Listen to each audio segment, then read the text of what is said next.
This is the House Judiciary Committee. We're certainly glad to have all of you here. We've got 4 bills this afternoon. These are bills that came down out of the Senate, so we will look at them right now. The first one is Senate Bill 248. Are you ready for that one, ma'am? Yes, sir. Please. You're okay. I'll just sit right here and do it. Yes, ma'am. Please do. Yes, sir. This is one of Senator Orr's bills. He called me and asked me to. He called me and he said, "I have a real nerdy bill, and I think you're the perfect person to carry it." To which I said, "That's probably the highest form of flattery I'll ever get out of you, Senator Orr, so I'll take it." But anyway, it is kind of a nerdy bill, but I'll attempt to explain it. So currently, under Alabama law, and used to be also under federal law until the U.S. Supreme Court case changed that, I think last year, when there's a dispute in an agency matter, the standard and the dispute is appealed to the whatever in state matters, that it would be circuit court here in Montgomery. The standard review has been always that the court must give deference to the agency's decision and interpretation of its own statutes, so that whoever's appealing, had to overcome that presumption with rebuttable evidence. So the U.S. Supreme Court case changed all of that on the federal level and said from now on, when there's an appeal, there's not a de novo trial, but the review of the decision of the agency, there's no more presumption of correctness on the part of the agency. This bill proposes to make that change on the state level. So it deals with the Alabama Administrative Procedures Act and would give deference to or weight to the agency decision. They can consider, obviously, the agency decision and take all of that into account, but there's no more weight given to that. It's not a de novo trial. We still are just reviewing the underlying statutes and interpreting those. I do have an amendment. We've had a few different parties weigh in, and so at the appropriate time, I will offer that, but I guess... Go ahead. I think it's the appropriate time. Okay. All right. So you'll see an amendment to SB 248. So it replaces... basically, we're trying to change what we added in. This said line 226. All this starting on line 223 is what we added for this bill, which makes the change that I just described. We're just changing that up a little bit. So we're going to replace lines 226 on page 9 with the following. We're going to take out the word de novo, meaning and effect without any presumption as to correctness, period, in an action brought by or against. So that would be replacing line 226, and then at the bottom of that, replace lines 229 through 230 with the following: in favor of a reasonable interpretation, and we're just putting a period at the end of that and removing the remaining language. So with that, I will offer this and entertain any questions. Ms. Owens offered that amendment. Is there a second to that amendment? Thank you. All right, there's a motion and a second to amend. Are there any questions on the amendment? I've got a question. All right, please. On that amendment, when it takes out the term de novo, does that make it where they can't do any discovery in the circuit court case because it's not de novo? That is my interpretation of that. So currently, that they don't. And Judge Hill, you probably can weigh in on this better than I can, but they don't do discovery, is my understanding, and it's meant to keep that part in place.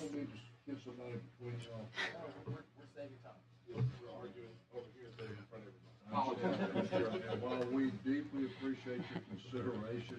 Let's try to listen. Thank you. Ms. Allen, go ahead. I think the answer to your question is there's meant to be no discovery. That was one of the concerns that was raised, is that the trial would, if we had the words de novo in there, it implied that it would start all over with discovery and fact finding and all sorts of from the beginning, and that was not the intent. The intent was just to remove the deference given to the agencies. Yeah, my concern is, I feel like they should be able to have some discovery in a case like this, because sometimes the attorneys don't ever get involved until it gets to the circuit court level. And I would be opposed to that part of it, because I feel like there should be some discovery in that circuit court case. But thank you. Okay. All right, ladies and gentlemen, the amendment is as it has been presented. Are there any other questions on the amendment? Seeing none, all in favor, give them yes, Mr. Just as because in order to avoid a very long discussion, we kind of short-circuited that. But meaning in effect without any presumption as to correctness, that's what's replacing those. So, Yeah, so basically, if an administrative law judge makes a ruling, there is no longer a presumption that follows that ruling that it was. So we're basically starting without the de novo standard. We're still kind of starting over from zero at that point. With regard to the interpretation of the statute, yes. But it's not meant to have to retry every decision fully. Okay. Yes, sir, Mr. Simpson. I'd just like to point out to the committee that our discussion saved us about 45 minutes to an hour. So. We're not through We yet. are I'm not eternally sure. grateful. Mr. Chairman, Yes, sir. move to give, we've already done the amendment. Yeah, that's what I was moving for. We already did that. Oh, okay. So what do we need? We're about to call for a vote. On the amendment to adopt. I make a motion. All in favor of the amendment, please say aye. Aye. Any opposed? Opposed. All right, the amendment is adopted. Now, it's back to you, Ms. Allman, as amended. Is there anything else you need to say to us? I don't believe so. Are there any questions from anybody about the bill as it now sits as amended? All right, move motion for favorable report. Yes, sir, Mr. England. I do, not necessarily a question, but also more a comment. Now, as it stands, this bill is one paragraph that's listed here and some clerical changes across in the code section. But there may not be a more consequential piece of legislation that we deal with, because it deals with every single executive branch agency and in their internal policies, plans, whatever, because if they make it a decision that's adverse to your position and you appeal it, this changes the standard by which it's analyzed. Yeah. So that includes Department of Human Resources, that includes the Department of Mental Health, that includes every single executive branch agency. So it may not sound like a lot, it may not appear to be a lot, but it affects almost everything that goes on in the state. Everything. So I'll just say what short-circuited our discussion a little bit was that part of that review would have been, it says, which limits agency power and maximizes individual liberty. So the judge not only wasn't going to, it couldn't, the decision, when it's analyzed by a court after it's made, the presumption would have been towards the moving party that whatever decision that was made was wrong. So this is a big deal. And if you've ever had issues with the Department of Revenue or with the Department of Mental Health or DHR or any government agency, this wholly changes how that hearing is going to be conducted and how the decisions that are made by that administrative law judge are going to be interpreted, and what deference is due to that decision when it goes before a judge. That's a big deal. So, Just for clarity in the audience, that language you just quoted was the part that was stricken. yeah, and I mean, so that sort of limits, that puts a governor on it a little bit. Mm-hmm. But, which is the reason that it gives me pause, because I don't think anybody can tell you exactly what this impacts or how it will until we find out when it goes to court. So, I appreciate your legislation, I do, but this is a big deal. Thank you. Thank you. Any other questions or discussion? All in favor of giving this bill a favorable report as amended, please say aye. Aye. Any opposed? No. Okay, you get a favorable report as amended. Thanks, Ms. Holman. Senator Coleman-Madison, did I see you? Yeah, I thought so. Go ahead, please, ma'am. Thank you. Good afternoon, members. First of all, I want to thank you all for the discussion that we had last week. I was sort of caught between two committees, so I was rushing, but took time to listen.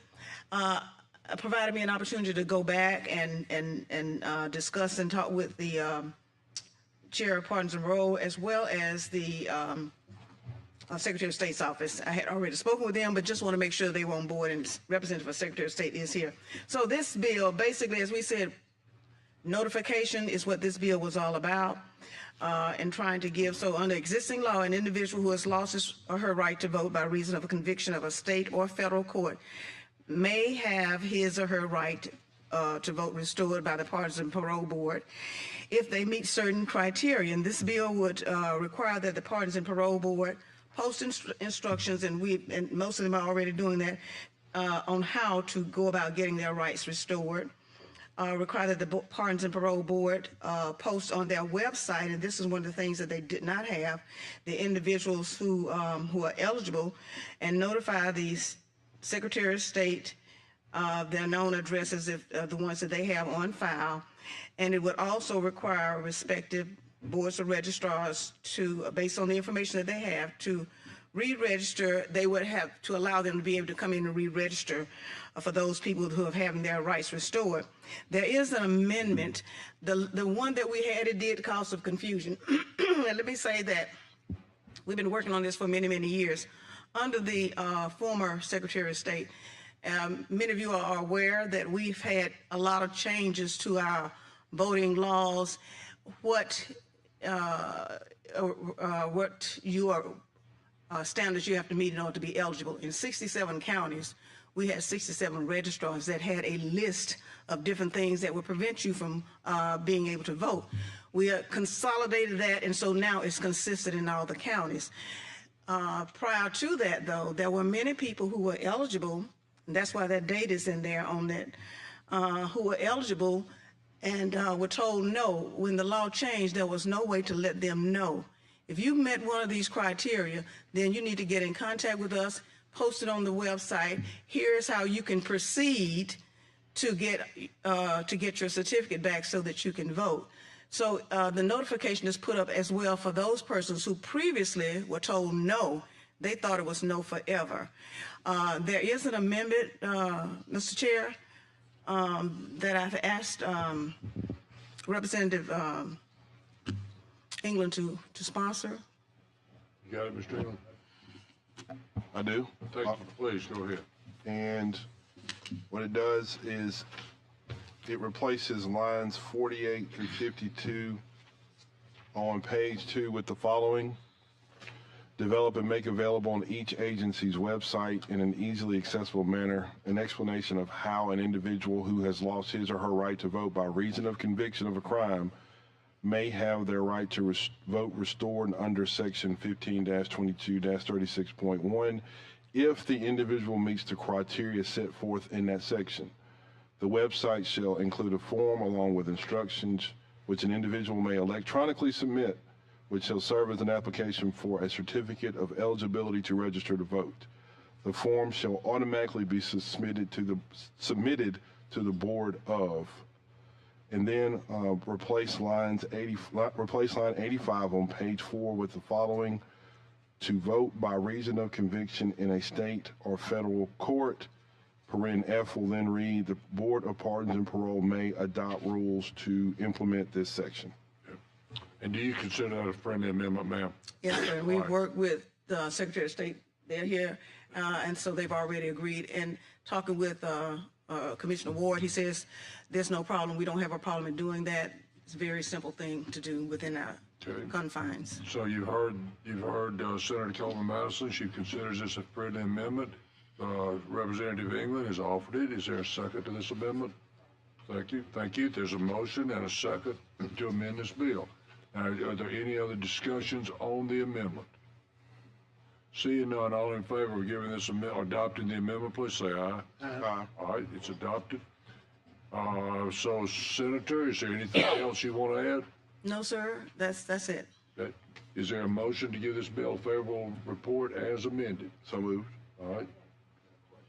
Okay, I'm going to let. Question. But right now, we got a motion and a second, and to do so, please go ahead, Mr. Bernier. Thank you, Senator. Could you go into a little more detail about the communication you've had with the Secretary of State's office? Well, the representative here is here. We've been working with them all along and looking at what they could and could not do. And so, if you have had any questions relative to the Secretary of State, you might want to direct it to them personally. But we have worked with them on this to make sure. And again, as the law has changed, things that used to be violations that people, again, as I said, were previously denied. So they don't know that they are now eligible based on the new criteria because the law has changed. And so what this does is that, now what it does not do is saying that you've got to go back and dig up all the records of those people. That's why the notification. So it's really going to be up to the individual to go online. And if you know that you have met one of those criteria, you go online and you can file. But moving forward, the people who are coming out or current, they will be notifying those persons.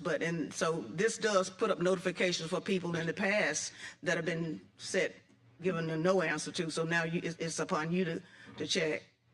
Do you know if the Secretary of State's office is actually supportive of the bill or not? They are supportive of the bill. Thank you. Any further questions? Please go ahead. Senator, we talked last time, and does this amendment clear up that where we were talking about having one of the factors, which was, one of the factors was if they're a felon? Does your amendment, previously the bill said if it was any one of the four? No, it does clear that up, and the reason that it was put, so I was glad that I got an opportunity to go back and talk with LSA about that. And again, it goes back to when we changed the law. So this, again, gives notice to people in the past who were formerly told no, that you are not eligible. Again, they felt that no meant no forever, but now that it has changed. But it is saying to those persons that if you have met one of these criteria, here's what you need to do to complete that. Yeah. But they have to complete all of their requirements. And there are certain things that make you ineligible. That was a law that we passed some time ago that makes you ineligible to get your voting rights back. Well, so the thing about that causes me concern, and you know how much respect I have for you, and we think alike on a lot of bills. I told you that where I could probably get around this bill at some point is if it focused more on notice. My concern is about the burdens that are put on the Secretary of State and what they're supposed to do instead of the individual doing this. I have not heard that the Secretary of State was in support of the bill. I know that was just stated. But I just wanted to speak because I wanted you to know what my concerns are. It's not that I don't think this bill could get there and accomplish, at least what I think is the main thing you're trying to accomplish, which is provide proper notification. So I just wanted to let you know that why I still have concerns about the bill, I have not had the opportunity to speak to Secretary of State about it, but. Mr. Chairman, if we could ask the representative from the Secretary of State's office to come up. We've had several is Wes still here? We've had several conversations. Absolutely, ma'am. Thank you. One here, you certainly may. Let's get the question answered. Committee, sorry, committee, I'll keep it brief. I just told Senator Coleman-Madison our official position is not having a position on this bill currently. I would speak more to it to Judiciary, but I'm not our lawyer, and our lawyer was not able to come today to this committee hearing. But our official position has been that we are neutral. We do not have a position on the bill right now. Yes, sir, Mr. Simpson. I think, if the bill just was the notice part of what the amendment has, if the bill was just about the amendment of publicly notifying, publicly being aware of this is what your requirements are, this is what you have to do to get yours back, I'd be fully supportive of your bill. But I think there's a couple of other things hidden in the bill that cause me delay as to why I'm hesitant to support your bill. Could you be more specific? Yes. Okay. Specifically, if you look at paragraph A on line 46, again, this says if on line 49, for any individual who met one of the criteria set forth, again, no, it's not. Where's, that's out? Okay. Okay, that took out through there? It got that because it says meets the criteria set forth in that. So all four, okay. And then if you look on section page 3, line 79, subsection E, where it says the Board of Registrars and individual resides shall add the individual's name to the poll list and notify the individual. Does that change the burden? Does that change the burden to the Secretary of State or to that Board of Registrar to add the list and then notify the person, as opposed to that person making the application and going through the process through there? They have to go back through the process.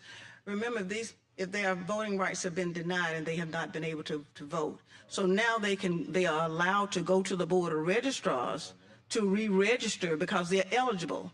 And after they do that, then they put their names back on the poll, on the rolls. But does this, it's kind of a It's not an automatic. It's kind of the chicken or the egg situation. If the burden was on the person having their restored rights, I would be supportive of it. But it seems to me, in my reading of it, it appears to be the burden is on the Board of Registrar to put the name on there and then notify the person. See, the individual doesn't have that right. They don't have that authority. The individual would have the individual would make the effort. It's the effort that I'm worried about. The effort of the initiation of the individual would initiate the contact with the Board of Registrar and then have the Board of Registrar do it, as opposed to automatically done by the Board of Registrar and then the Board of Registrar notifying the individual. Mr. Ingram? From what I understand is, you don't turn in anything to the registrar's office other than go to register to vote there. Right. The voter rolls aren't necessarily maintained by their office. They get that from the Secretary of State. Right. So I can't go to that office myself and say to them, They're not going to accept. I am not eligible because they're not going to accept it. This is basically, you've already done all that legwork. And so they notify the Board of Registers. So the shall is, once you completed everything and they get it, then they send it to the Board of Registers to put your name back on the list. So I think that's from what I understand, that may be current. Yeah, we do current. Part of this has already been done, and that's why the Pardons and Parole Board maintains a list. If a person owes fines, if they owe restitution, whatever, if they are required to do community service work, they maintain a list, a database, and they know who is current and whether they have met that or not. So they send that list of the persons who have completed all of the requirements to the Secretary of State's office. The Secretary of State's then can, based on the county that they registered in, send this list to the Board of Registrar. Right, and that's not a May thing, because the Board of Registers of the county, if you're an eligible voter, they can't say no once you've satisfied all the requirements to be an eligible voter and you've registered. Yeah, this is just a process of, put the name back on the list. So it's not like we're short-circuiting the process or making them do something. You've already done everything that you're required to do, and they send that notice to the Board of Registers to put you back on the list. Right. Okay. Any further questions at all? Okay, there is a motion and a second to give this bill a favorable report as amended. All in favor of that, please say aye. Aye. Any opposed?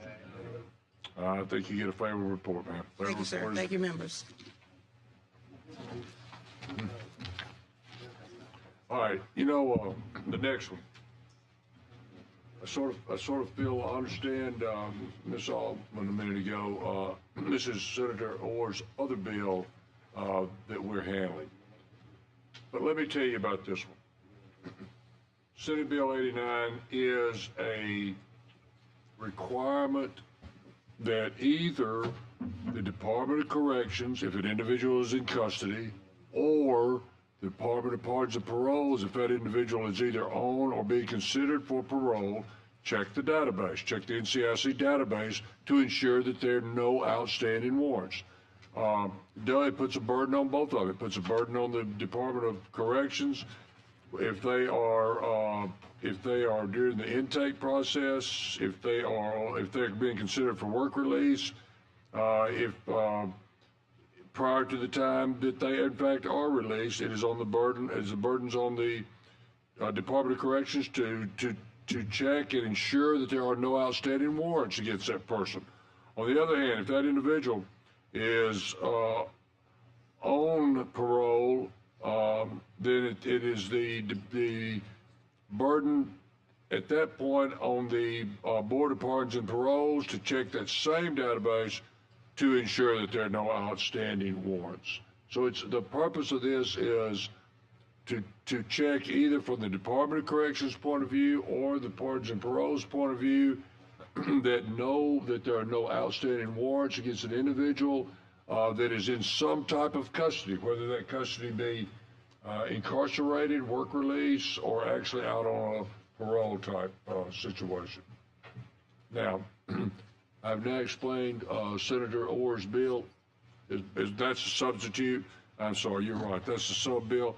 Let me ask, can we please adopt the sub? Make a motion to adopt the sub. And I will second that. All in favor of adopting the sub, say aye. Aye. Sub's adopted. Motion for favorable report.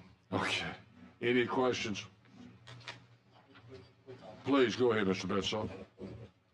Thank you, Chairman. I'm certainly understanding, and the sub does clear up a lot from the original version. I think the original version had a lot of language of periodic times, which to me wasn't very definitive how often. And when we're talking about, what about 20,000 inmates in our correction system, it really wasn't a lot of clarity on how much these checks.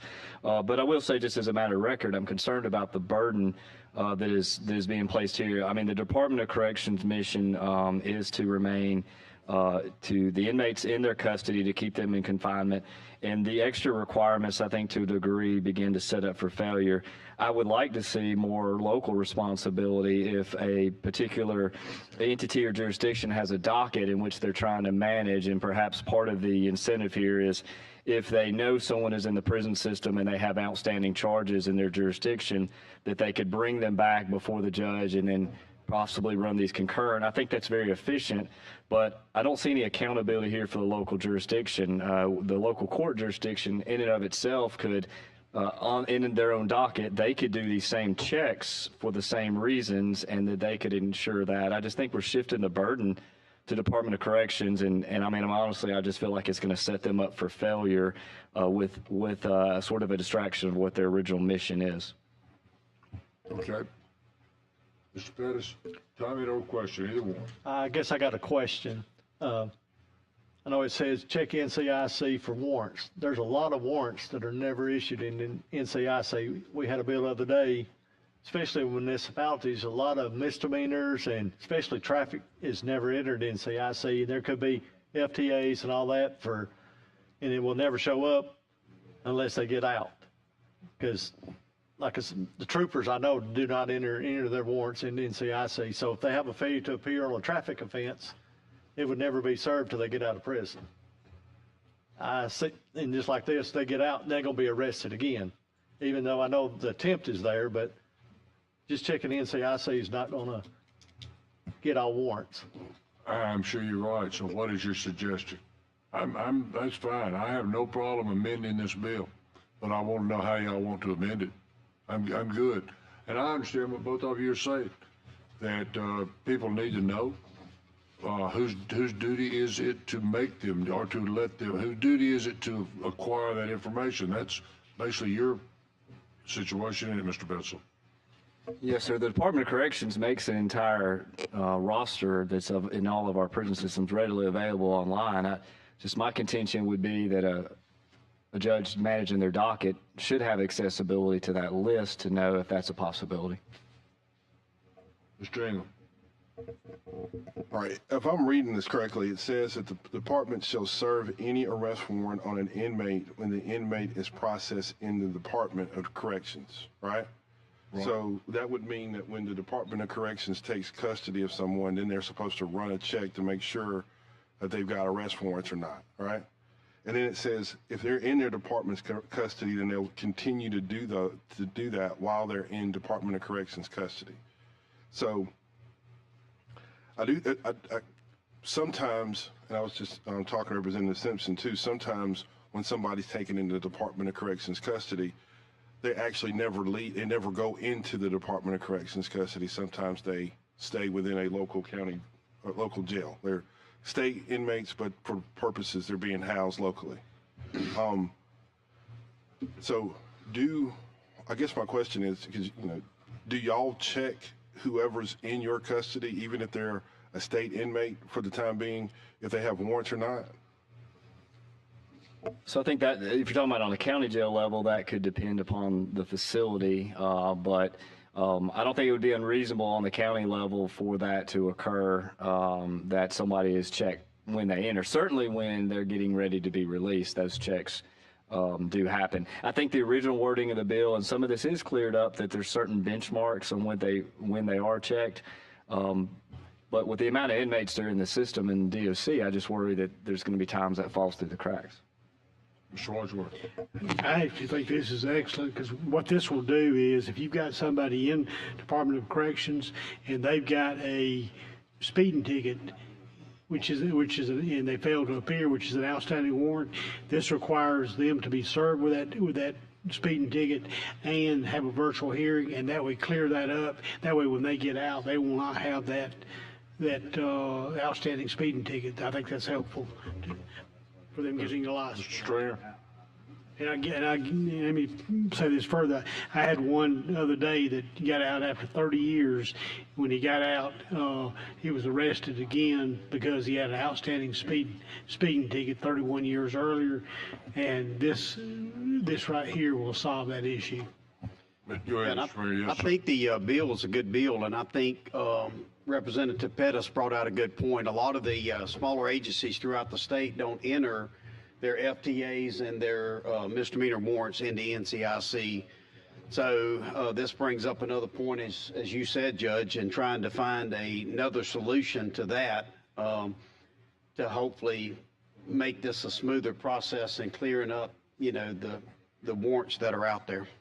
I understand what y'all are saying, and it does. It's problematic to me that if we have an individual that serves 10, 20 years in prison, and he gets out and a municipality picks him up for something that happened before he went to prison, that's troubling. However, unless the municipalities enter those into an NCIC, I don't see how in the world anybody's ever going to find that. And maybe y'all got a better idea, but I'm sort of like Mr. Wadsworth on this. It may not fix all the problems, but is it going to fix some of the problems? And I don't know. And I do see the others. I understand exactly what you said, because that makes perfectly good sense to me. We got a guy who's had a speeding ticket, been in prison, and then he comes out and somebody says you owe $500. Oh, that's crazy. But if it's not ever entered in, I don't know how we're going to necessarily address it. Wait a minute, Mr. Bridget, and then Mr. Starnes, you next. Thank you, Mr. Chairman. You're correct. The municipalities they're not allowed to enter that information into the NCIC. So I think this is a good bill and what it's trying to do, but we need to amend it to say that they check with NCIC whatever, and then also check with Aaliyah, because Aaliyah should have all the information that's been put in on the state level.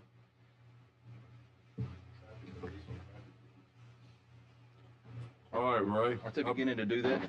Oh, we're about to. Ray, can you do something that adds a little bit more burden to their already full plate?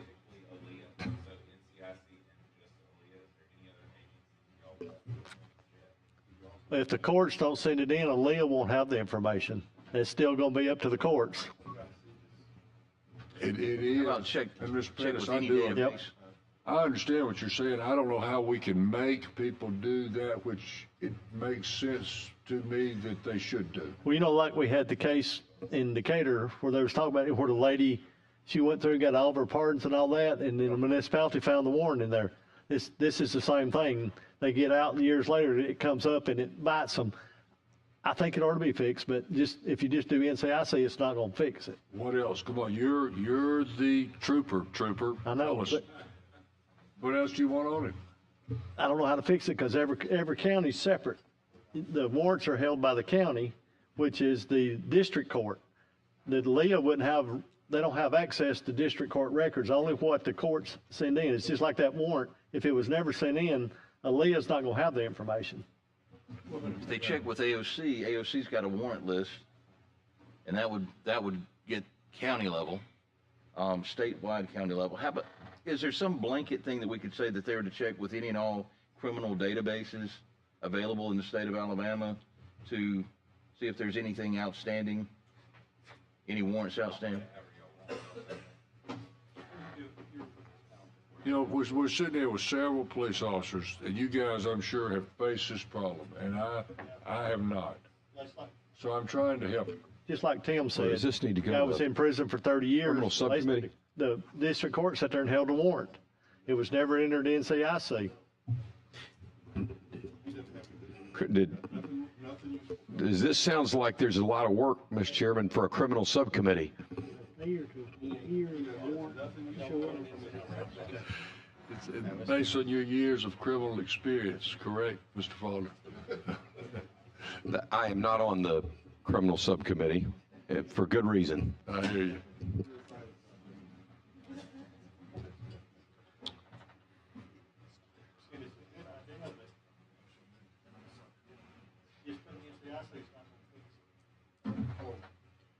Is there a way to broaden it that while it may not fix it, will help it?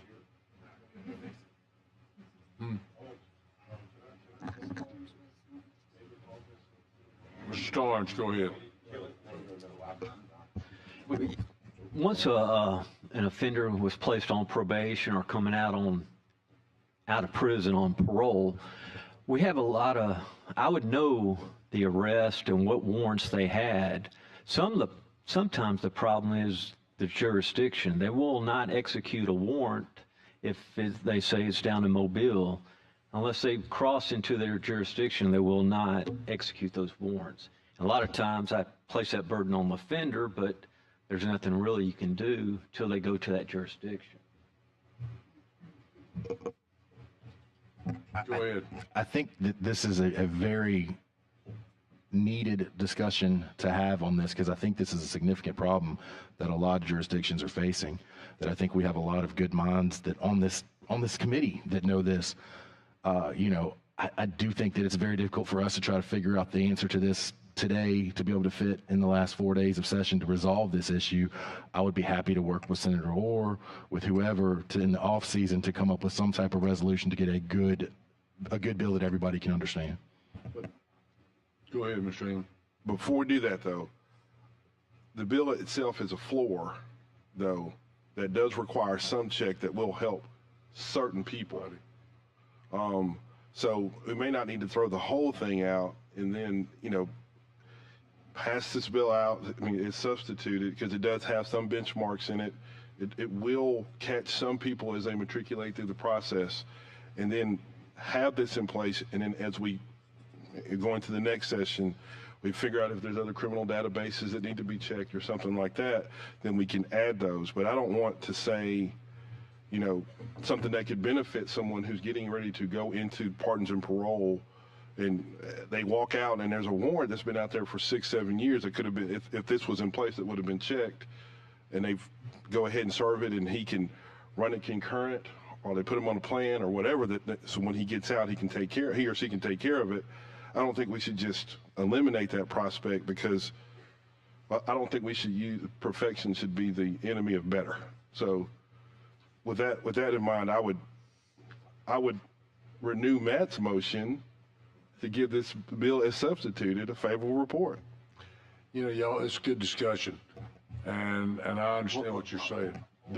Let me Hold on, because I'm getting messages from some of this stuff, and this is flying by the seat of our pants here. We've got an incident where a defendant is in the Department of Corrections custody, has not been served a pending murder indictment. The Department of Corrections let them go on work release. So this guy's got a no bond on a murder charge, but he's out doing work release because he hasn't been served the indictment through the Department of Corrections.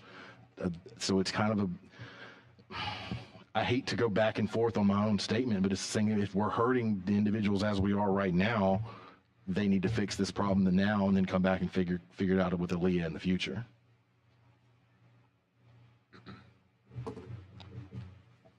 okay. You gotta love the last judicial hearing. Like I said, I renew Matt's motion. Yeah.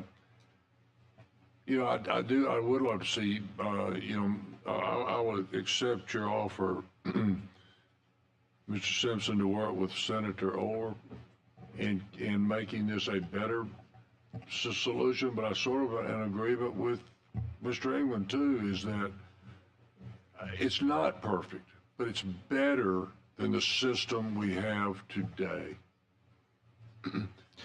And I don't know if at some point we need to say, I don't know. I think we need to, I'll get with you, Matt. It bothers me that we have people in jail, and I don't mean for major charges, but for relatively minor charges. They spend years in the penitentiary, and then they come out and they're looking at having to go to a municipal or district court on something that, gosh, we wouldn't ever put them in jail for, you know? I'm going to borrow a line from my dear friend, Representative England, who says all the time, I don't want perfect to be the enemy of progress. If we can do something to make it better today, I'd rather do something better to make it today than worry about being perfect in the future. Having this being the first time I've got Representative England and Simpson seemingly on the same page, all in favor of giving this bill a favorable report, say aye. Any opposed? All right, favorable report. Thank you all. But I do think good comments. I think we need to look at it. Next bill we've got is Senate Bill 324.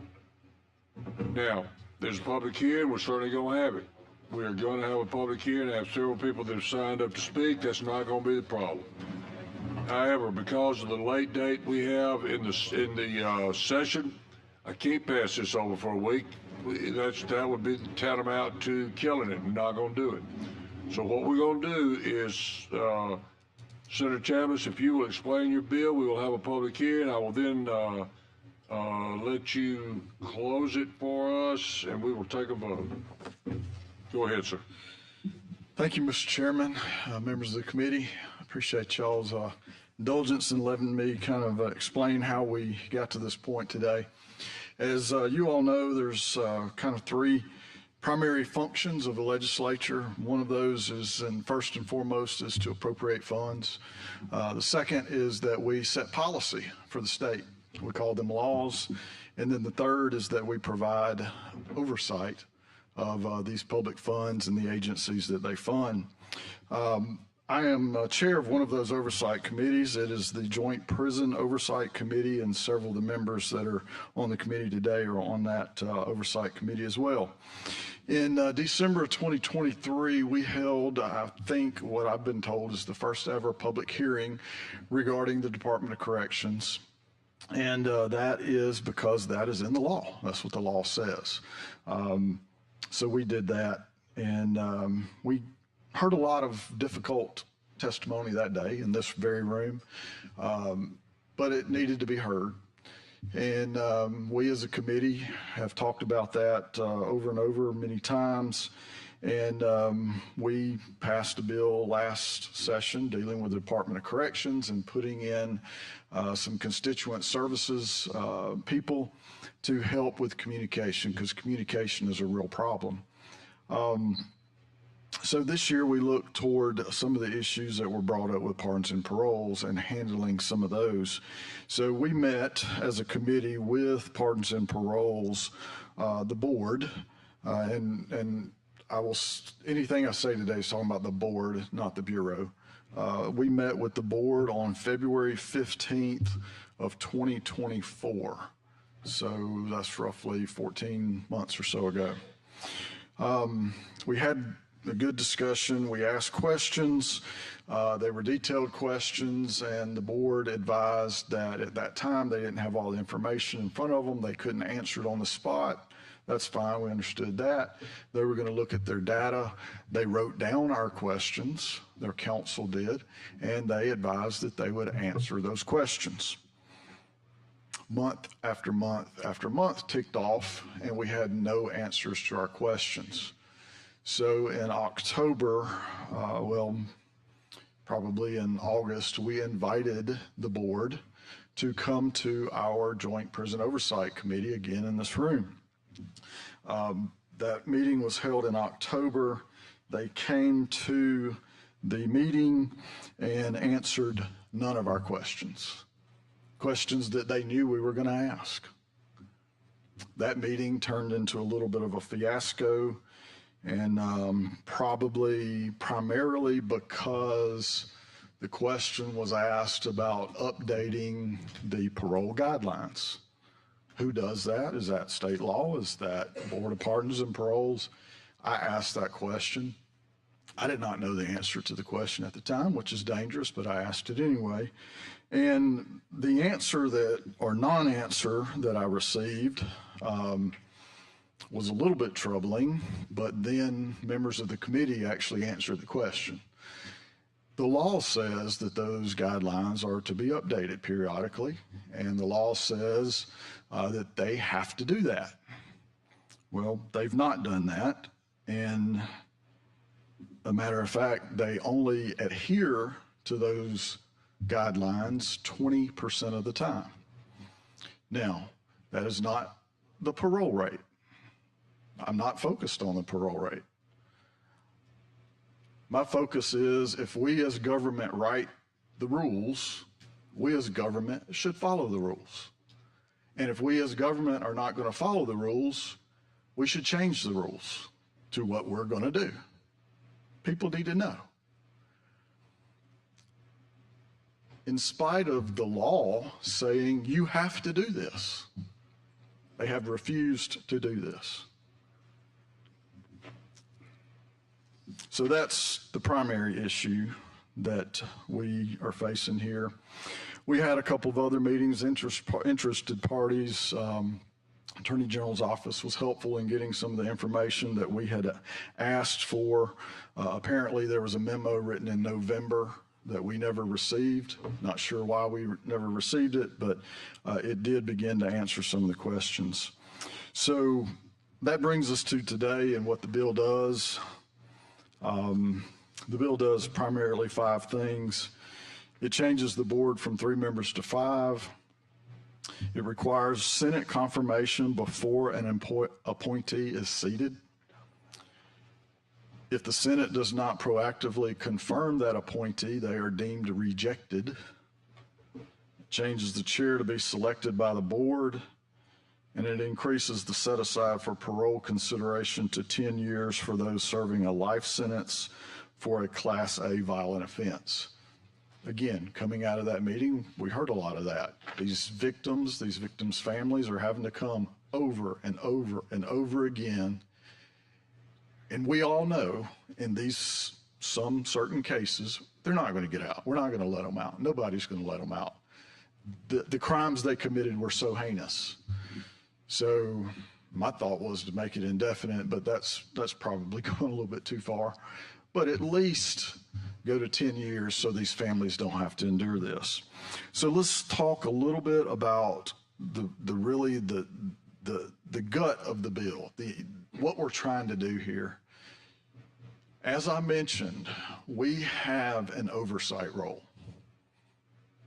We are the check and balances for the executive branch. So the question is, are we going to let an executive branch agency that, number one, we created, number two, we appropriate funds for, do whatever the heck they want to do? That's the question. Now, we can debate details of the bill back and forth, and that's fine. But that's the question. That's why we're here today. If they had done what the law says that they're going to do, we wouldn't be standing here today.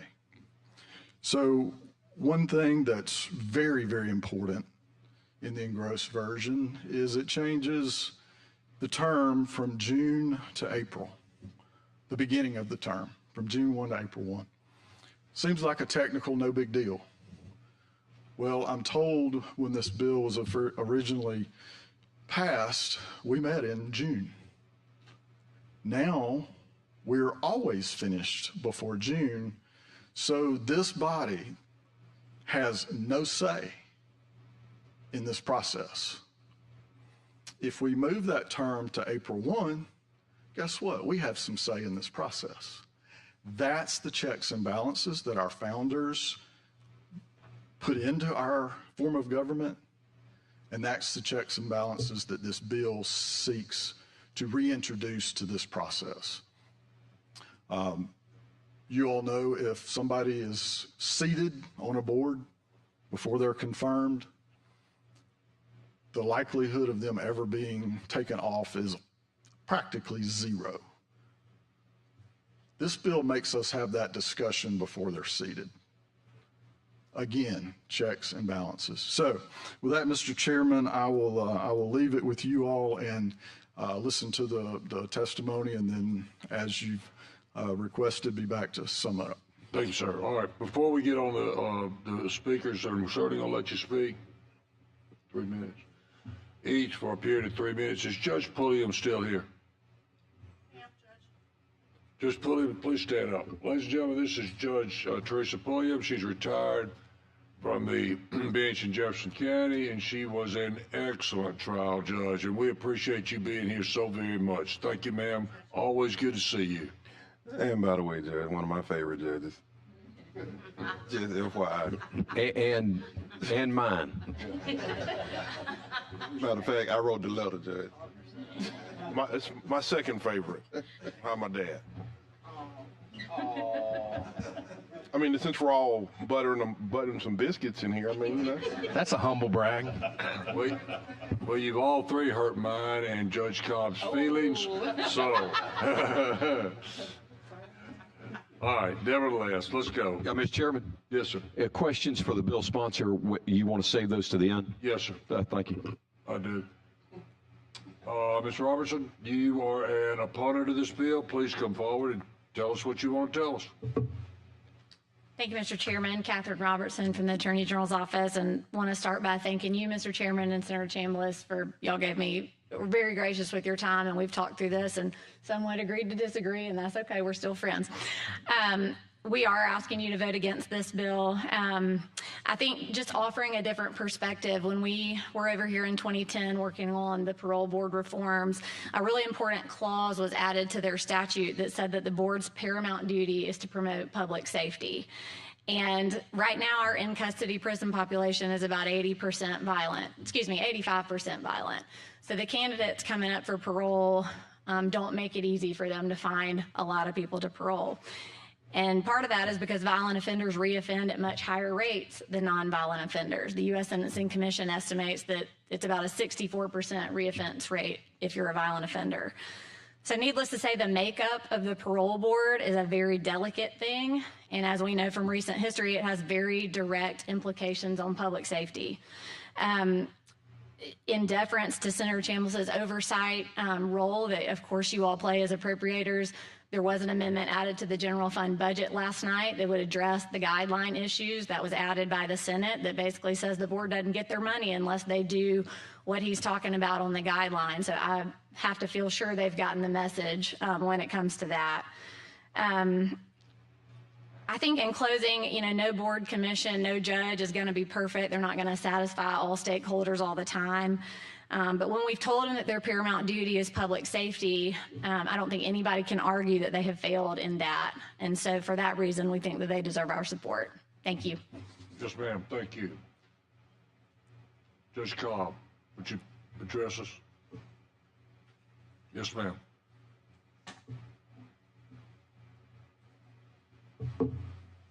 Mr. Chairman, thank you. Thank you, and to each of the members. I am Sue Bell Cobb, and I wore a robe for 30 years, put a lot of folks in jail, in prison, and kept a lot of folks in jail, and prison. And we're the judges, as y'all know, through the fine leadership of our committee chair of Judiciary, we're part of a system. And police and the DAs and the courts are at the beginning, and the parole board is at the end. It's a part of a system. And I want to thank Senator Chambliss and Judge Hill and many of you for the fine leadership that y'all have shown in the Legislative Oversight Committee, and all of the testimony that you've received here. All of us want violent offenders who are dangerous to the public to remain in prison. That's what we want. All of us, everyone in this room. But we founded Redemption Earned, and I'm the founder, first executive director. Judge Pulliam is now the new executive director of Redemption Earned, and I'm on the board. We founded it because at that point, which was 3.5 years ago, the parole rate for the Alabama Board of Pardons and Parole was 6%. The chairman's personal parole rate was 2%. And judges sentence based on parole. That's the law. And they basically tell folks, you get there and you do everything you can, get your GED and go to SAP and stay away from drugs and get your education and get a skill and put a record together, and you're going to get paroled. Well, Redemption Earned, however, is not, we're not here for the young people. Aren't you glad, Judge Hill? Us old folks. We're here for the aged and infirmed, the sick and dying. And we were founded, unlike what other people say, that we just want to get folks out of jail. Nothing can be further from the truth. Nothing. We want the state to stop wasting money holding individuals who have proven that they're no longer the same person when they were convicted, and that have either their health and or prison record demonstrate that they would be almost impossible to reoffend. So we focus on 65-25, 25 years behind prison walls, 65 years of age. We do deviate when DOC calls us because someone is dying, because someone's got stage 4 stomach cancer, because somebody is in dialysis and end-stage renal disease. I mean, I can go on and on. We represented one individual who, son of 2 ministers, who was in prison for a violent Class A, which was robbery first, and he was denied parole. And after he was denied, he sat in the back seat. He was a first-time offender, never been in trouble before. Sat in the back seat, did nothing. He just sat in the back seat. But he got with the other guy's guy that held the gun. After his parole was denied, he tried to commit suicide. He told everybody he could not continue living in DOC because he himself was being victimized. He tried to commit suicide, a botched attempt, and is now a permanent vegetable, basically permanently damaged. That person, if we were not doing what we were doing, would still be in DOC wasting state tax dollars. So we are very much, Redemption Earned is very much interested in trying to save tax dollars of not continuing to lock up folks who are no longer a danger. But Judge Hill, I know I'm out of time. You are, yes, ma'am. Chief, you really are. We are very interested in an amendment that would go to the set off for 10 years. And we would like for it to be restricted to just the first denial, which means somebody with a Class A would spend potentially 20 before they got their second hearing. But we want to commend Senator Chambliss for what he's trying to do. He really is trying to help. Thank you, ma'am. Thank you. That amendment, I'm sure, will be offered in due course. Mr. Adair.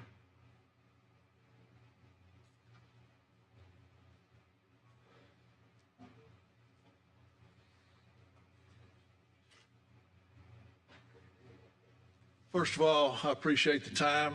Representative Hill, thank you. I want to specifically mention Representative Tillman and Representative Wadsworth, who I personally know both of these fine gentlemen. I appreciate y'all's work in the past. You know, one thing that Judge Cobb failed to mention of all the actors in the system, she talked about the system. Did any of y'all hear her say victim? No mention of victim anywhere in that. It's because their organization, the victim is not part of the system. I am here not speaking to y'all as a district attorney. I go down before the parole board a lot. My dad was murdered in 1981. And I found out that the guy that killed him, he got a life sentence after a jury trial, was at the cattle ranch 2 years, within 2 years of getting that life sentence. I find out I was at the university. I find out, Mr. England, I was down in Tuscaloosa. Greensboro is just right down the road. I find out that he's down there and that he's able to carry weapons. He's able to do all these kinds of things down at the cattle ranch. I get an appointment to see Governor George Wallace. I'm just stupid enough and from the country that I think you can go down and see the governor. Well, he won't meet with me, but he writes me a real nice letter that I still have today. We find murderers to be quite good trustees. We really like them at the mansion. The studies indicate that these people are not going to reoffend. Our state, luckily, has come far enough today that that kind of thinking is not out there. These studies and these guidelines that we talk about, ladies and gentlemen, that same stuff has been here for a long time. The system and the governor of this state didn't even care 2 years from a life sentence. And then I started having to go to parole hearings. And let me tell you, and this is the point I wanted to make today as a victim of crime. When you're from the rural parts of this state, white, black, it doesn't matter.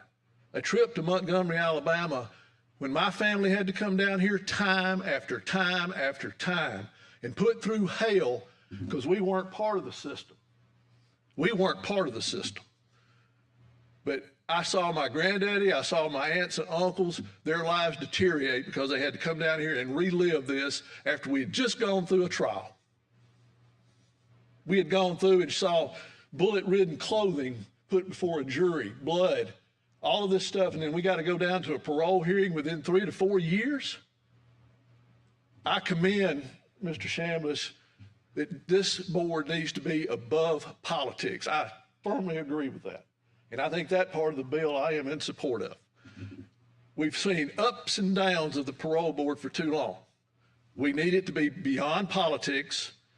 I would like to see not up to 10 years or up to 5 years, but a minimum 5 years for the certain violent felonies and a minimum of 10 years. There might be things that we can work on in this bill to make it palatable and take politics out of it. But y'all as a group are going to have the willpower to do that and not take us back to the George Wallace days when victims didn't, we find they're quite good trustees. Thank you very much. Mr. Adair, thank you. Appreciate you. Ms. Miller.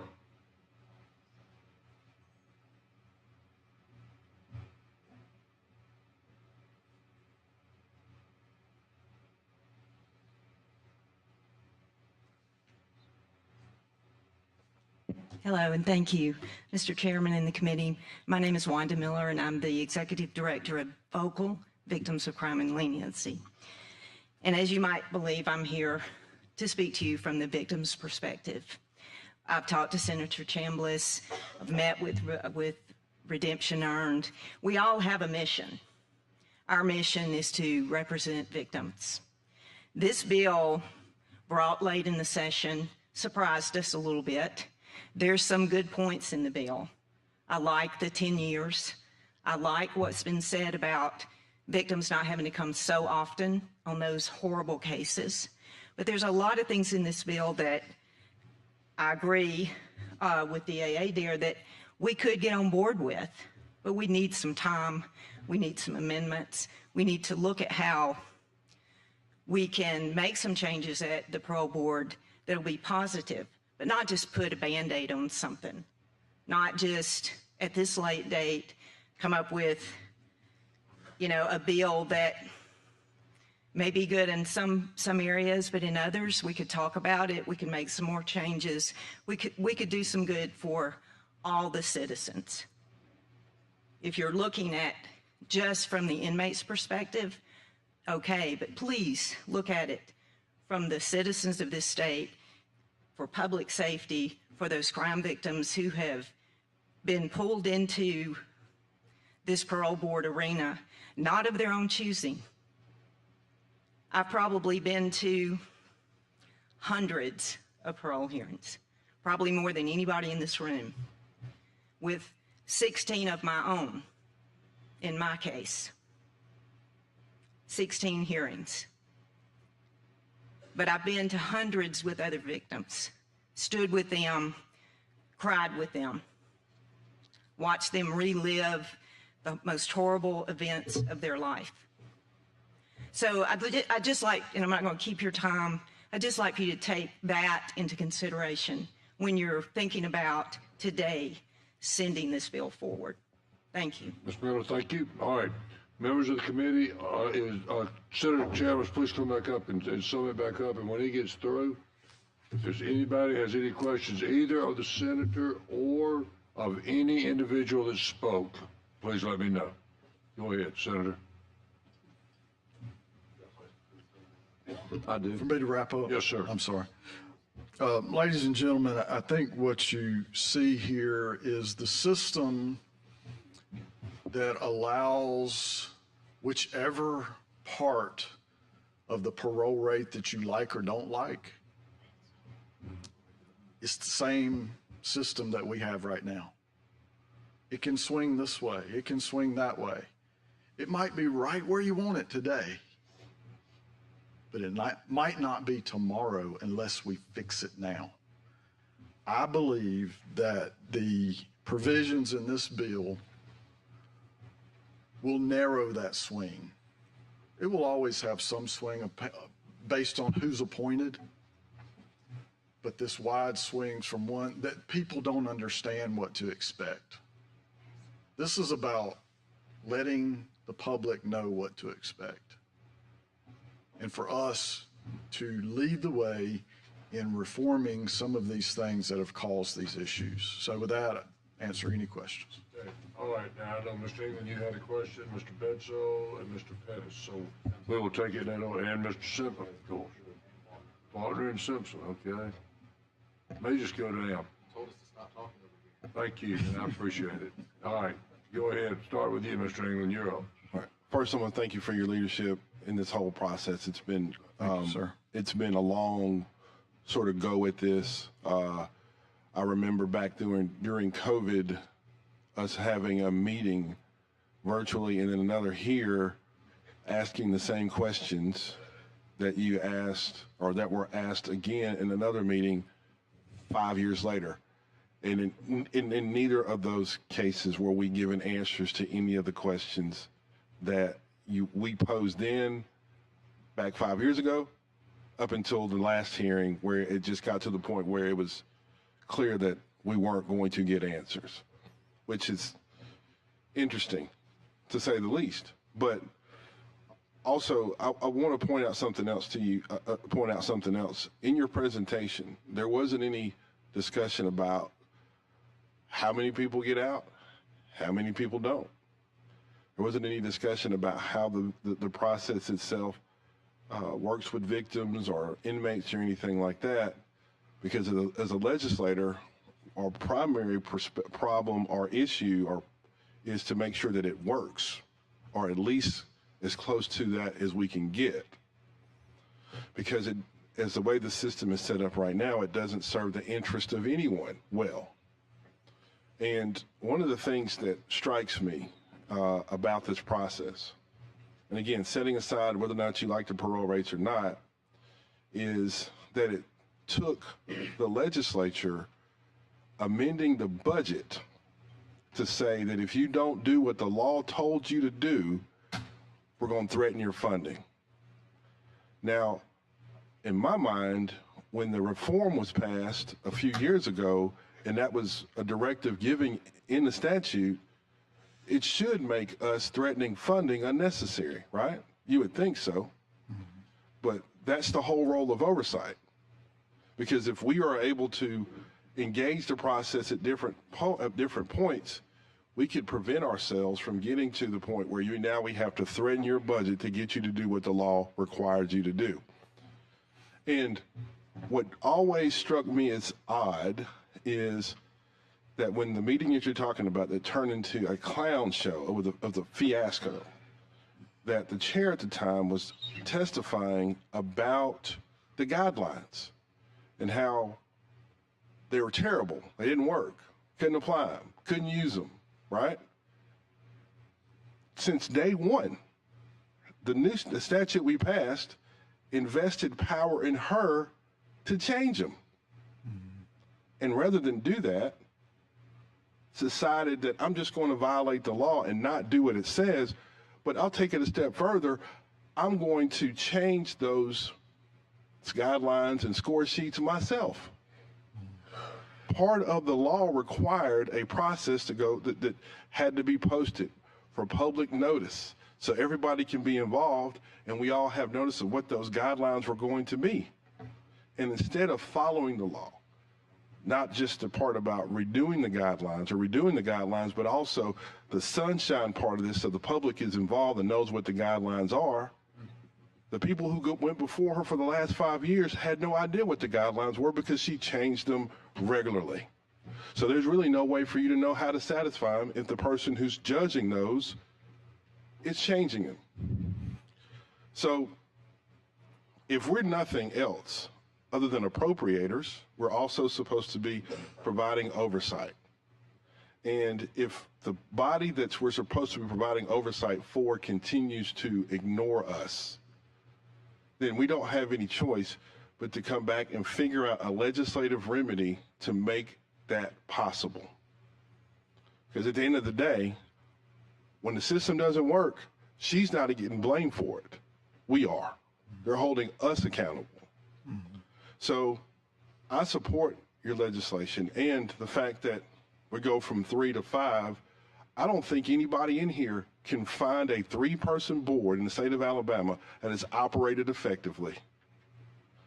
We went across the board, across the state, changing boards from 3 to 5 to 7 members because it takes more members to make sure that one person's agenda doesn't take over the whole thing. So it only makes sense to expand it to 5 members and let the members then elect the chair. Because again, that's good government. That's how we operate. That's what we're here for. So again, I commend you for bringing the legislation. I know it's late in the session, but for us, this wasn't a late session, a couple of months issue. This has been going on for 6 years. So I think this brings it to a head, and I hope we pass it so we can begin to address that problem. Thank you, sir. Mr. Bitso, questions or comments? Yes, sir, Mr. Chairman, thank you. Senator, there's certainly aspects of this that I do appreciate in the bill, and you have a lot of experience. Representative England has a lot on this topic, and I don't have as much, so I'm just trying to get some understanding a little bit on those things I don't understand. So my question is, and I know Representative England just hit on it, is what would be the motivating factor from 3 to 5 and why 5 if that's the case? And then if this move is made, are there considerations for how this might impact the budget, especially where we are in the session? The budgets have already passed. If this composition changes, is there money there that supports the change in the composition of the 5 members or wherever we land? Sure. There is, I don't recall the number off the top of my head, but there is a substantial increase in this budget to next year's budget in pardons and paroles. The growth in that budget has been brought back down, so I don't remember the net. So I don't really think that's a large, it's a $300,000 number, something like that. The reasoning for going from 3 to 5, and in my history and my work, I deal with boards like this, not like that, but boards of 3 members, 5 members, 7 members, 9 members. So I've had experience with all of those. I've served on 5-member boards. I've served on 7-member boards. And now I guess a 35-member board. But the thing is, when you have one person that is appointed as the chair, the whole workings of that board is changed. The dynamics are changed. You have one that instructs and the others that just have to accept whatever the instruction is. When you go to a 5-member board and you select that chair from among those members, having served as a chair of a 5-member board, I have to work with the members of that board. I don't dictate to any of them what is going to happen or what we do or anything like that. I have to work together. So for a state of over 5 million people, and these very, very important decisions, weighty decisions, to be decided among more people, in my mind, is always better. Now, some will say, well, it'll make the results go this way. Some will say it'll make the people sitting there is what makes the results go one way or the other, not the mechanism, not the organization. So to me, it will create a better working situation for the board.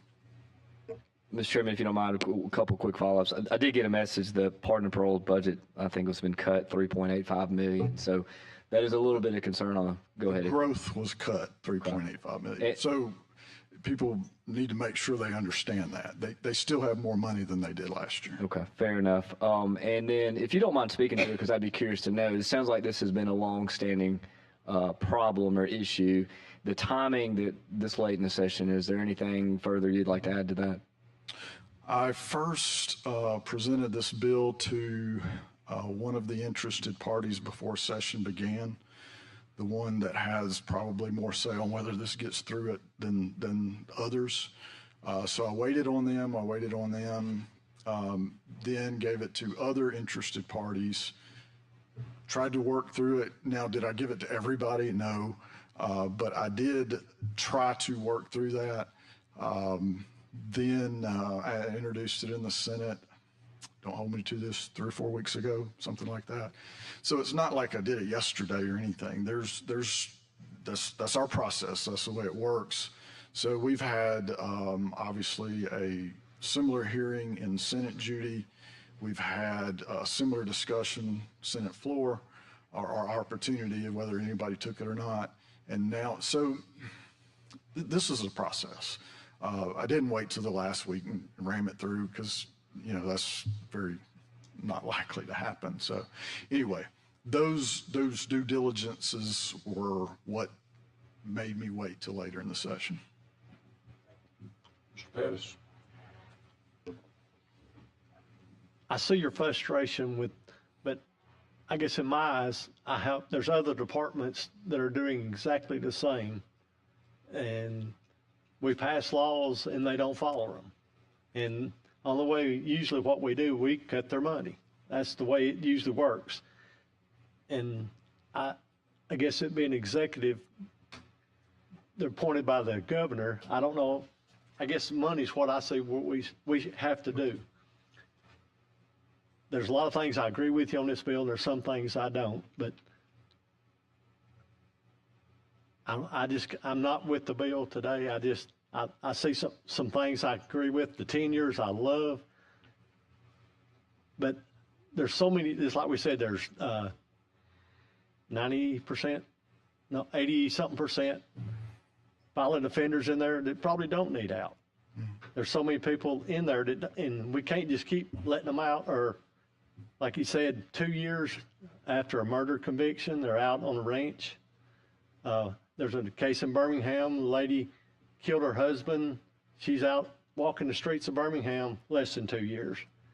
So, and that's not the pardons and parole, that's the corrections that are doing this. I don't know, I just have a little problem with it. And Judge, I will ask for a roll call vote on this, please. Sure. Mr. Chairman, may I respond? Sorry. Yes, sir. Representative, I don't disagree with you on some of that. I would say that a lot of state agencies are watching right now. And if this committee allows this agency to not follow the law, guess what? They're going to do the same thing. So this is not just about this agency. It's about our role. It's about our oversight. It's about making people follow the law. We can change the law anytime we want to. That's our process. But until we do, as far as I'm concerned, I'm going to do everything in my power to make them follow the law. That's why we had that public hearing.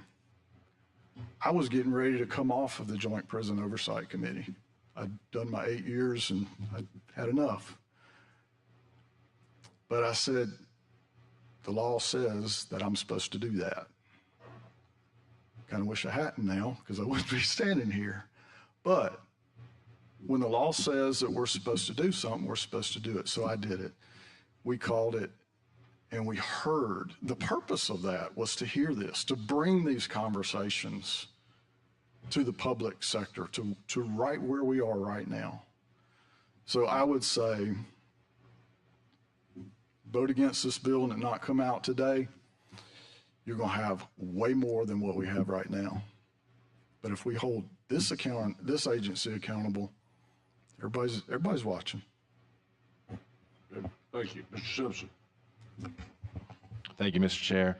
Senator, Chair, it is a privilege that I have to serve with you on that committee for the Prison Oversight Board. Thank you, sir. Let me begin by asking, please do not resign off of that board. We need you on that board. Thank you. I cannot tell you how much I appreciate your leadership. I appreciate your candor.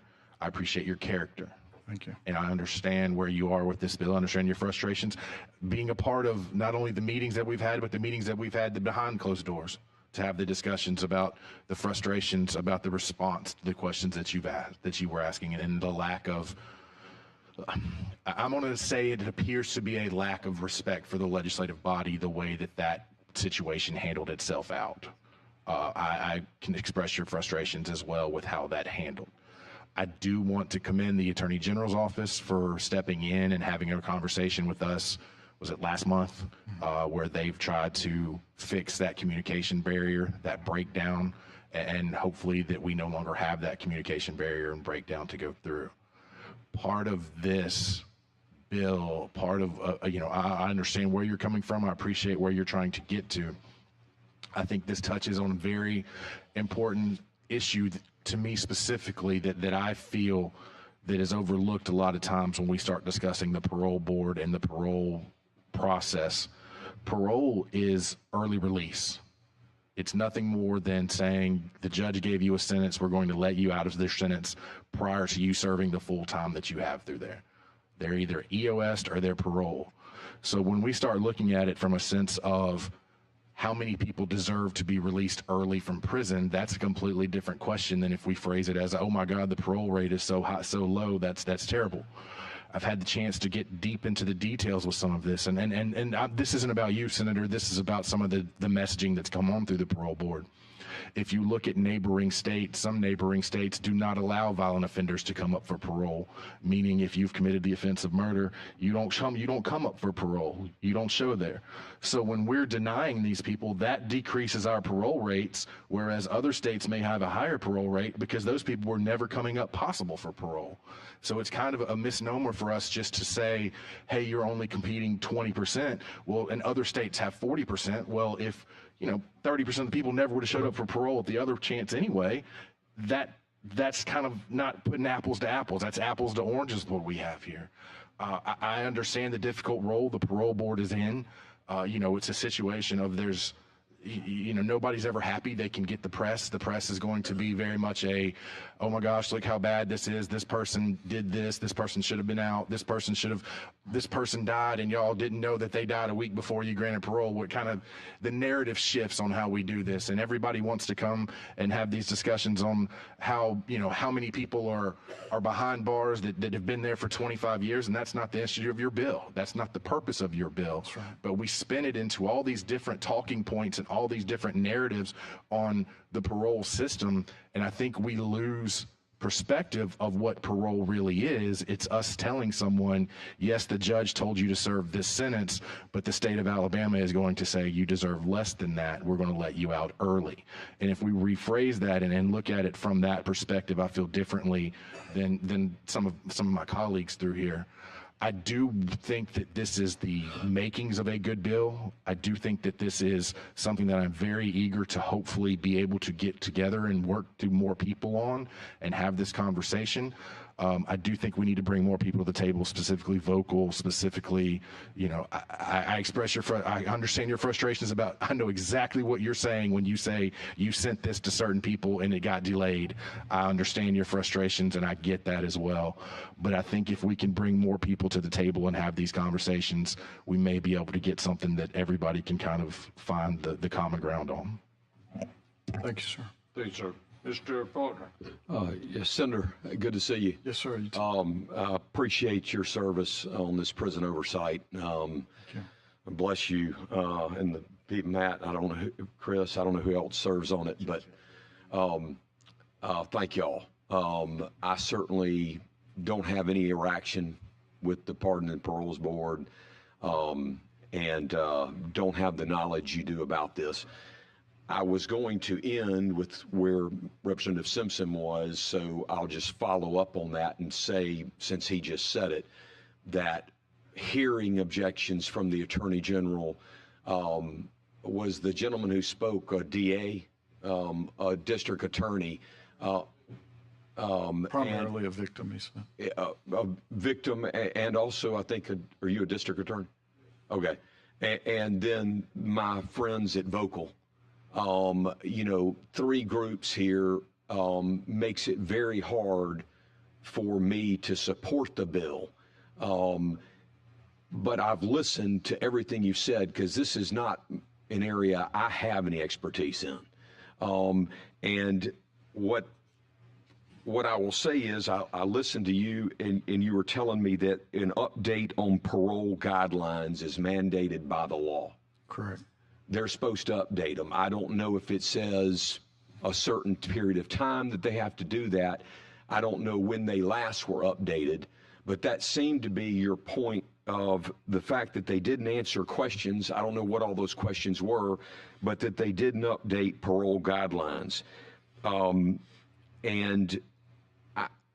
Other than, this is kind of a specific question here, other than the fact that they hadn't updated the guidelines, was there something specific about the guidelines that needed to be updated? And does this bill do that?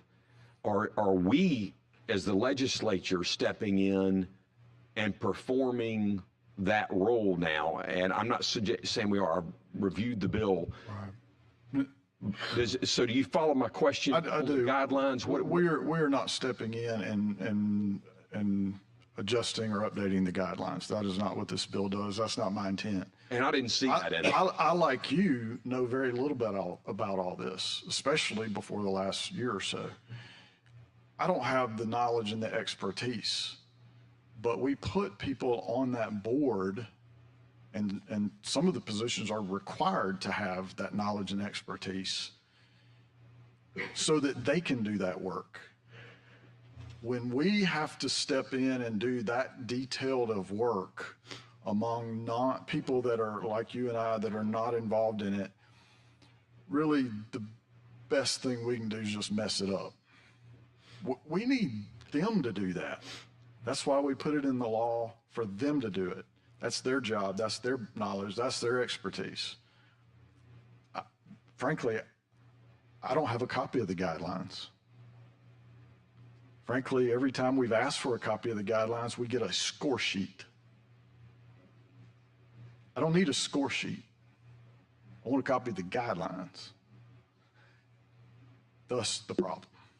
Well, so you see, my question is, if that was the thing, that they weren't following the law, and we want them to follow the law because they didn't update the guidelines, I'm trying to understand what that, because I don't live in that world. What was the guideline that they needed to update that they didn't? Let me explain it this way. We hire state employees and pay them to go to these prisons and go through an analysis, assessments, and I'm kind of on the edge of my knowledge, but we spend millions of dollars per year to do that based on the guidelines, and they score and rank and do what all they do. And we, as a state, after spending millions and millions of dollars, follow that 20% of the time. That's called the conformance rate. Conforming to the guidelines. Not the parole rate, but conforming to the guidelines. In what world is it acceptable where we write the rules and we only conform to our rules 20% of the time? I don't know what they should be updated to other than current practice. I mean, if you want to just update it to current practice and you get a 60 or 70 or whatever conformance, that's fine. These are subjective issues. So I'm not naive enough to think that that number should be a really high number, but it should be more than 20%. If not, if that's acceptable, let's quit spending millions and millions of dollars to figure this out. It just doesn't make sense. Just let them go to the parole board and not have guidelines. And Senator, that does help me a little. The nexus between your bill, most of this bill is redoing the Senate appointment process. It's adding 2 members to the board. It's removing the governor from appointing the chair. Most of the whole front of this bill is just about that. That's right. So, and then at the end, it has the section on page 6, the guidelines shall provide the following schedule of future parole consideration dates. Mm-hmm. And that's really the bill. I'm trying to get the nexus between the problem that was, not updating the guidelines and what your bill here is doing, where those two mesh. The nexus is the public hearing that we had. If I were approaching this from a political point of view, I would have separated out what one group of folks want to do from what another group of folks would want to do. But what we did here is we had a comprehensive approach to solve problems that were identified and discussed at that hearing. So the hearing is the nexus. That may or may not be what you want to hear, but that's the connection. When we heard from the public, these are the things, this bill is what hopefully others will believe is the solution to those problems that we heard. And so that's what I'm saying, the solution by adding 2 new members and taking away the governor, appointing the chair, that is, in your opinion of this bill, is going to fix the problems with pardons and paroles. Anytime you have a system that has people in it, you're never going to fix and never be problems again. So I'll say that. I believe that it will make it substantially better because you have a check and a balance. You have a group of 140 legislators who live all across the state who are listening to the public, who are responding to the public. Right now, our hands are pretty tied on being able to utilize that public outcry for whatever reason to affect this process. If this bill passes, we will have that ability much better than we do now. Because of what in here? Because of moving the term from June to April. Okay. Right now, we get out of session and then they're out of session appointments. We never have any say in that. If it's done per this bill, we will have a say in that. Confirmation before being seated. We will get to, in the Senate, interview, discuss, do our due diligence before confirming someone to this very, very important board. Okay. Right now, we have no ability to do that. Okay, and the part of this on section page 6 that is not dealing with the board, I can understand the two things you just said, and those don't really cause me a lot of heartburn, those two things. This section here about setting the following schedule of future parole consideration dates for cases in which the board denies parole. What is that fixing? That is to help victims go through needless, senseless relivings of tragedy. Right now, they have to do it every 5 years or sooner, as the DA pointed out. We being the Joint Prison Oversight Committee, went to some of these hearings. And the two that we listened to, the parole rate that day was 0. And I don't think anybody on our committee objected to that. It was, we're not going to let those people out. So why are we going to put the victims through that 5 years in the future, knowing we're not going to let them out? And again, my first thought was, let's just make it indefinite. But that takes away power from future boards, and that gets a little bit too far. But 10 years is not unreasonable for these heinous crimes. And I think everybody knows me well enough, and even from those who might oppose this bill for various reasons, my intention is to not let a single person out that shouldn't be out. I believe in incarceration for those who can't keep themselves from harming other people. I believe in that. So, Senator, this section here, if I'm following you, you're saying this is for victims. Yes, sir. And of course, we had the victims group speak here in opposition, and I would like to, if I have a chance, I'd like to be able to ask them. I think they were in favor of this section, but maybe if I can. Okay, they're in favor of this section and not the appointment of the board section. And so hopefully I'll have a chance to ask them specifically about the bill, where are the problems. But thank you, Senator, for answering my questions. I appreciate it. Thank you. Just real quick, I wanted to specifically address what Representative Faulkner said about the nexus. The reason that, well, first and foremost, when we created the law several years ago, the deadline was a couple of years ago, because we wanted to we wanted to pass the law, put the guidelines in place, have data built up so that we can determine if they work or not. Then that whole process was then supposed to dovetail into, if they're not working, then we revise them. The board will revise them and give everybody opportunity for public notice and public comment, and then they institute the new guidelines.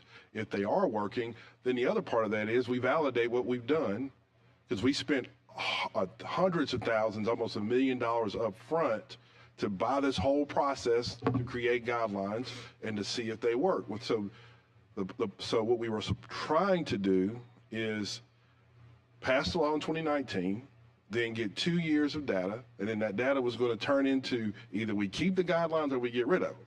That was it. But since the 2 years have elapsed and the chair has been changing the guidelines, not only do we not have any data, it's all corrupted. So we've wasted those 2 years. We have to actually start that process over again. And The reason that the meeting becomes the nexus is because the chair came to that meeting complaining about the guidelines. But the law gives her and the board the ability to change those guidelines. So instead of taking it upon herself to change them as people come before her, all she had to do was use the data that was given to her from the hearings that she was having to then go through the process and then recreate guidelines that she felt and the board felt would work. But the fact that we don't have any oversight means that those folks, specifically the chair, can ignore the law and there is no recourse. So that's the point. That's why we're here. And again, we have to move those deadlines now because we were flat out ignored. And one of the things that you said, and I think makes the point, the reason that people may be against the bill today has nothing to do with the bill itself, right? Because some people are against the bill because they like the fact that the current parole board doesn't release anybody.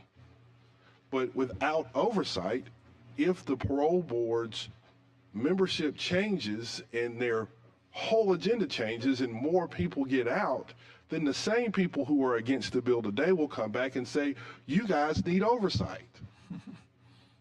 So the point is, we don't care at this point about the results. The process itself is broken. You pointed it out with the conformance rate. It's broken. It's not working.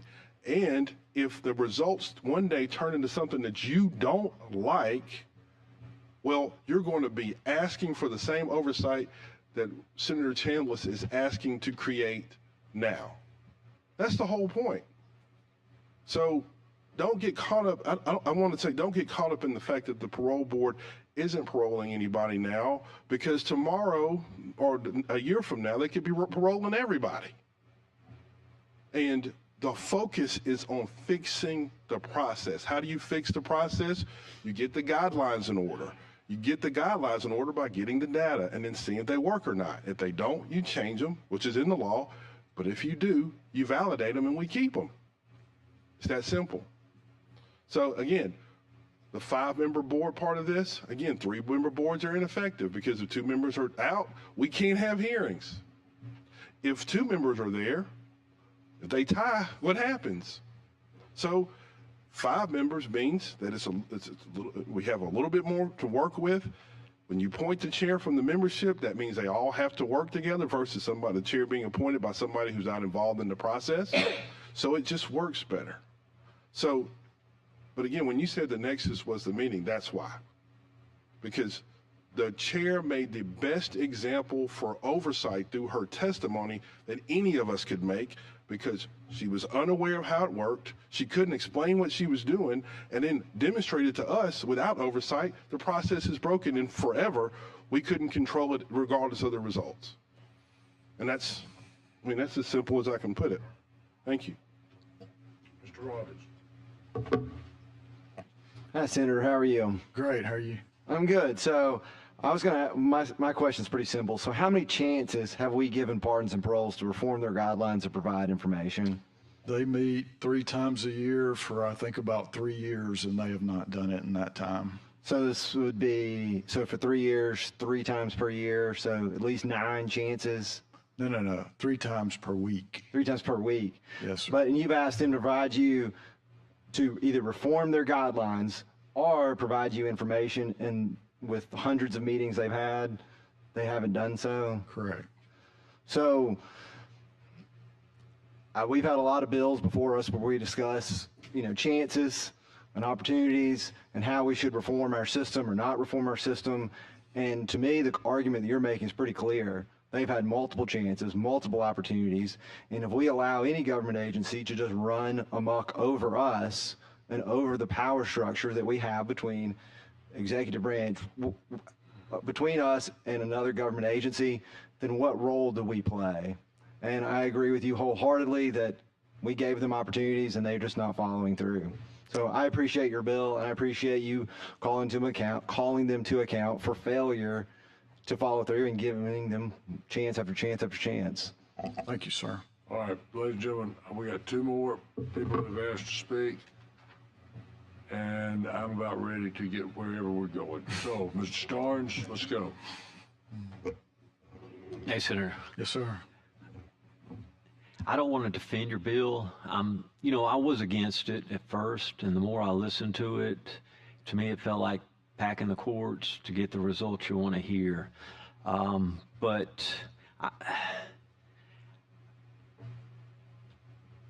With that being said, I do want to defend the parole court numbers, and my phone is not cooperating. So in 2015 to 2018, it kind of changed the makeup of parole. Now we have this mandatory release, which almost lets everyone out. It lets everyone out except capital cases, sex crimes involving children get out. We average around 1,200 on any given time. They have to be GPS monitored. If you're sentenced to 5 years or less, you get out 3 to 5 months early. If you're sentenced to 5 years or less, you get out 3 to 5 months early.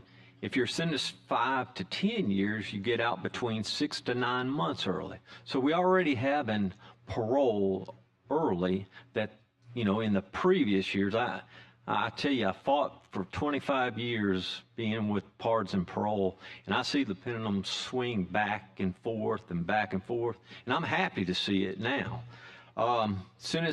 If you're sentenced 10 years or more, you get out 10 to 12 months early. And then the 9-year sentence, you would only do 1/3 due to good time, which is 3 years. Then you would be a mandatory release at 2 years and probably get jail credit that covers that. So I'm not against your bill. What I'm standing up for is we are paroling people in just a different format with this mandatory release. And I'm sitting here, I didn't want to say anything because you're my senator and things, but I want to be transparent about this parole. I mean, they're getting out. People are getting out, and it's the violent people that are staying in. And Catherine said, 85% are violent offenders. So I don't understand. I understand the Parole Board not answering you, and I support that 100%, that, hey, cut their funding and make them be accountable. But the attack on parole, I just don't think is necessary because they are getting paroled out just in a different format. And so I just had to say that. Thank you. Thank you, Mr. Chairman. Quick response. Okay. As my representative, everything you're talking about is some other section of the code. That's not this section of the code. So if you want us to sit down and work through that, I'd be happy to do that. But this bill is not going to change what you said one way or the other. It's not going to make it better. It's not going to make it worse. That's a different section of the code. The other thing is a pendulum. It's right here where you want it right now. But a pendulum does this. You like it right here. But in time, it's either going to be here or here, where you don't like it unless we change it. Right, and I've seen it both ways. So Thank you, sir. But anyways, I just had to clarify about the number of people getting out. It's not about this code or anything like that. It's just about, like I said, I support your bill as in the makeup, because the more I listen to it, it makes sense. But people being stagnated into prison, I don't think is it's not the right narrative, in my opinion. So thank you. You had something. Thank you, Mr. Chairman. Senator, thank you so much for what you're trying to do, and I sense your frustration with the current board and their lack of responsiveness and their lack of following the law that's in place and doing the things that we need to do for the correct oversight. The only problem I've got, and my phone is blowing up from my DA who's watching all this back home, and I'm sitting here asking him, what's the problem? And it's the same problem we've heard from the victims here vocal, and and even with the DA, he was expressing his problem with coming back. I know that you've got the different lengths of time for the different sentences for how many times, how often they can come back. Set aside. How closely did you work with Vocal, or how much did you consider the victims of these crimes in coming up with this statute? The victims of the crime is the only reason that section is adjusted. The only reason. Okay. Well then, Mr. Chairman, I might have some questions for one of the other speakers as well when we get to that point. We're about to that point, Mr. Bernier, because Thank you. we're just about to take a vote on this. So if you've got a question for somebody, tell me who you are. The lady from Vocal. All right, ma'am. Ms. Miller?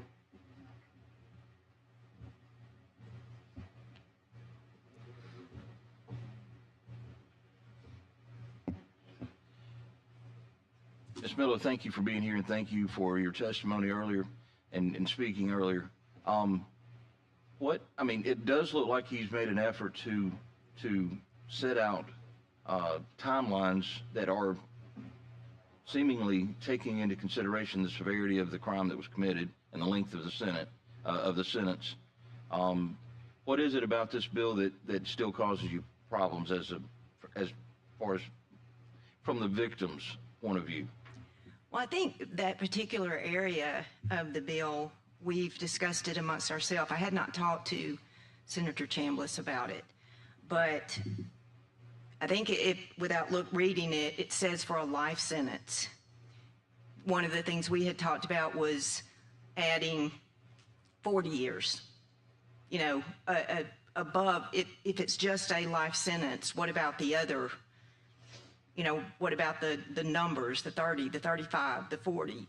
Are we going to hold those out too? It's just those kind of things that, we felt like maybe some conversation, an amendment that was just one of the things. I think one of the other things that was concerning to me was increasing the number of members. There were no really conditions on who could serve. And I've been around long enough, I've seen the good, the bad, and the ugly at the Parole Board. And we've had some ugly. I hate for this bill to be based on the angst between this, the committee, the Prison Oversight Committee, and the board, and what they may or may not be doing. I think we've all seen the past couple of years, the board's been vilified completely. We've all read the articles, we've all heard the news, we've all seen the pictures of the board chair. We've all watched that process, and I know that there's issues, but I think that, if we had a committee and we could sit down and we could say, okay, everybody that's got a stake in this, come to the table and let's talk about it. Vocal advocates across this state and those of us who have been walking these halls this session have been more than willing to compromise. And I've worked with some of you on bills. All we would want is victims to be notified or victims to be taken into consideration. So this bill is it's like all the rest of them.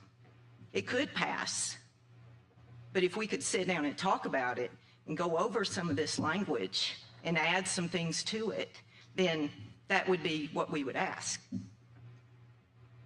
Okay? Thank you. Thank you. You're welcome. All right. Thank you. Is there anybody else on the committee? Is there an amendment to be asked to offer?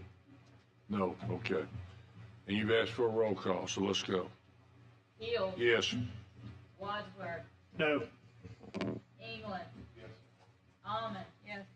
Bedsole. No. Branyard. Chestnut. Yes. Faulkner. No. Clammy. Yes. Pettis. No.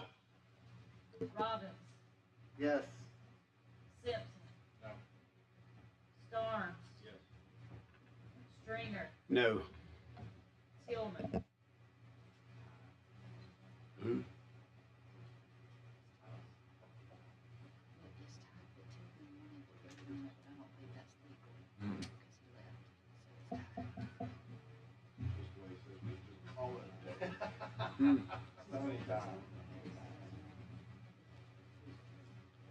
All right, ladies and gentlemen, I have a question for the committee real quick. One of our members listened to most of this and wasn't here. Would you like for me to get with Tillman and see if he wants to vote yes or no? And allow him to have that vote or not? I don't know where he is. Huh? He's at rules. No, I'll tell him to come here. All right. No, we will not sign it. Tell Mr. Tillman I need him. Intermission. We can take an intermission. I do want to note, since we're killing time and filibustering here, when we were having our private conversations, things were moving in the committee, and then we were going crazy. And y'all told us to shut up, and now we're here at 3:30. Noted. Tillman is meeting with the speaker right now. He said he wants to vote yes on it, but he doesn't want to tell the speaker. I'm leaving him to vote, so. I think we voted. Do what? I think we voted. Well, we never. I think we voted. Well, he's the last one, right? So we never finished the vote, because we're waiting on his vote. 'Cause He's not here. Right, but we got to T, and you never said the vote's final, so we didn't move on to the next person. So we're still waiting on his vote. He's not here. It's my position. I understand your position. Tell the speaker that I need Tillman.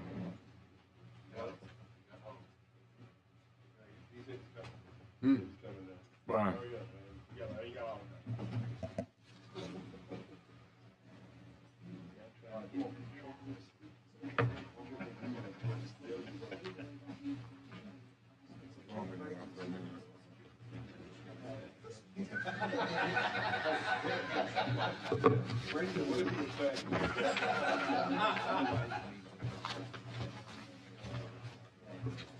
Is this our last committee meeting? You should thank everybody on the committee and spend that time Is this our last meeting today? Absolutely. for like, it's not for the session? I can't say that because I do not know what will come out of the Senate. If the bills come out of the Senate, we have a meeting, we see what they are. We can meet Tuesday, and then we're still meeting on Thursday. We'll just have to see. Yes, okay, thank you. All right, the ayes have it, favorable report, thank you. Thank you, Mr. Chairman and committee. A lot of patience. Thank you.